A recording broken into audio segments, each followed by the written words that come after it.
Hey guys, welcome to another LPV, that's low production video, and today's topic is the resistance curve. Now what is that? Well, if you are going to be in a process of changing anything in your life, getting from kind of A to Z, going through, this curve, actually we could do it another way.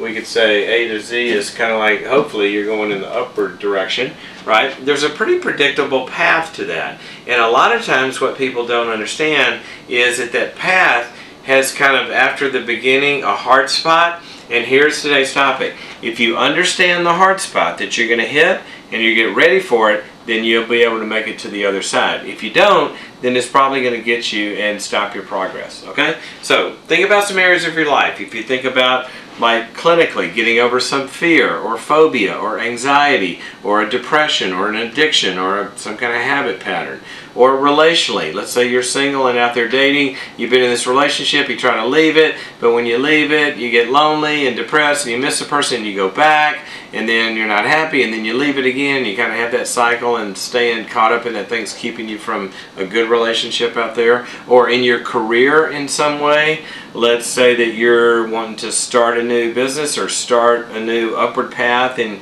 your job, or maybe go for a further degree or whatever it is. Any kind of change process is going to have this curve. Now let's look at this. Now if you're going to go from A to Z, which I kind of made look like getting A to Z is pretty easy. Actually, it's harder than this. Let's be realistic. Come on, A to Z is not that long.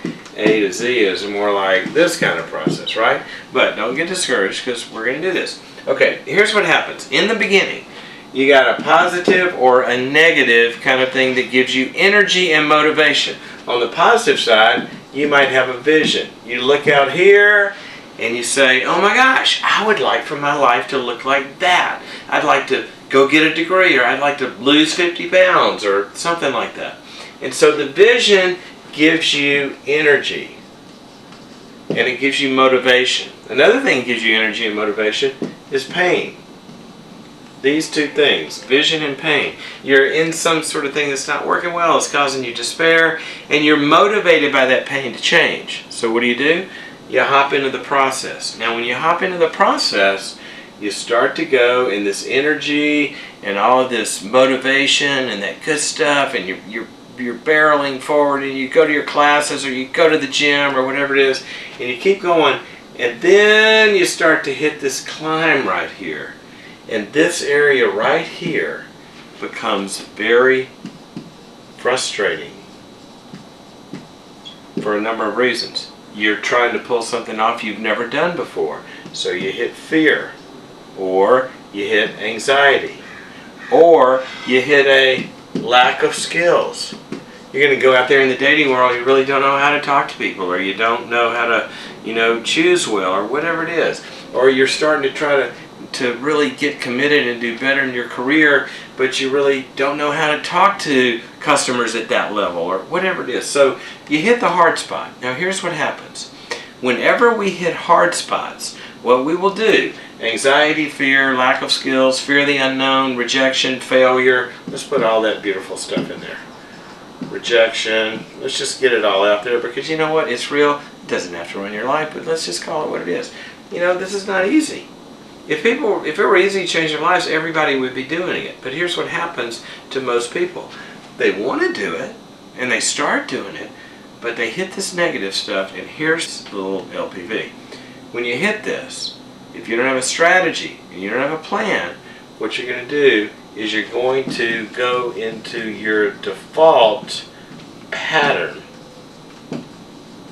Your default pattern of dealing with pain, frustration, anxiety that you have wired into your head. Not you wired it, but it is wired into your head from your early experiences. When we grow up, what happens is we are either taught in times of frustration positive coping skills, how to look at the problem, know that you can do it, be motivated, believe you can, you get help, you learn new ways, you risk it, you fail, you try again, and you learn, and you get over that hump. Or if you grew up in ways in which you were overpowered or over-criticized or didn't have resources or whatever, every time you hit that, what you would do is you would default to something, a pattern. Let me give you some examples. You would withdraw. it's too hard, you kind of withdraw from, trying it. You would isolate, go into your room and play video games or watch TV. You might medicate yourself, go eat or act out in some way, or, go get drunk or take drugs or go get high or something like that. You might actually start to blame yourself. I'm a loser. I'll never be able to do this. Or blame the outside world. You know how it is. They never help or something like that. Whatever it is, there's some sort of way in which there's a default pattern. Let me give you another one that's common. I can't do it, so I'll become a codependent and I'll join somebody else's goal instead of have some of my own. Okay? There's a lot of different things that people do, but here's what I want you to see. It's a pretty predictable pattern. That the ways that you've dealt with kind of that lack of motivation, because right in here, what happens? You lose this energy. You lose the vision of what life could be. Or you're far enough away from the pain. Here's a big killer. You're far enough away from the pain where you're not in the immediately motivating pain of why you started, like that relationship or whatever it was. So you're far enough away where you start thinking, well, it wasn't that bad, and then you kind of slide back. Okay? Whatever it is, there's a pattern. I want you to, before you get there, name that pattern. And I want you to say, you know what? When I hit that hump, I guarantee you what I'm going to be tempted to do is I'm going to lose my motivation, I'm going to withdraw, or I'm going to isolate, or I'm going to go eat, or I'm going to get mad at myself, or I'm going to feel like a loser, or I'm just going to go think that other people can do this, not for me, I'll just go, be part of theirs. Whatever it is, you've got to be ready for it. Because there's a couple of things you need to do. One is you've got to quarantine that pattern. So if you expect this to happen, prepare for it so it can't infect the whole process. I told you the story in an earlier video, I think, of a woman who was single and out there dating and kept breaking up because the relationship was bad. She'd break up, she would miss him, she'd hit this hump of having to cope with aloneness and going out there and finding new people. That would be too much. What she would do, she would default to her pattern of going back and joining again because she couldn't stand to be alone. But what did she do? She said, well, this time when I break up, I'm going to get a group of friends, and there were 3 friends that committed to her. When that happens, you start to get lonely, we're going to come over to your house. We're going to take you out that night. You're going to camp out with one of us. And they kept doing that until she got over the hump to the other side. This is sort of how addicts, prevent relapse, for example. But figure out what your pattern is. Quarantine it so that can't happen to you this time. And then bring in the positive side, the skills that you need, and go take the risk and all of that, and bring in the support.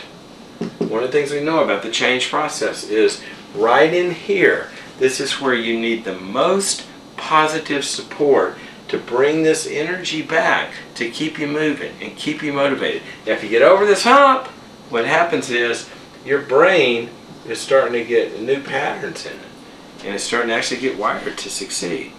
It's getting through this arena. The marathon runner's got to get through the wall, get through that discouragement, get through that loss of motivation.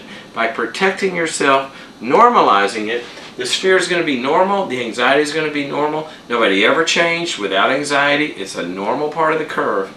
Just figure out some ways to handle it. If you do that, then you can get there. Okay? If this has been helpful to you, I write about some of these same patterns in my book, 9 Things, and some strategies to get over the hump. And let me know if this is helpful. I love reading you guys' comments and the stuff that you post. And I try to answer them when I can. Can't answer all of them, but I do read them, and please keep sending them. And I love it that you're sharing this stuff with your friends. Keep them coming. We want to have a lot of people to talk to. So thanks for joining me, and I'll see you next time. Bye.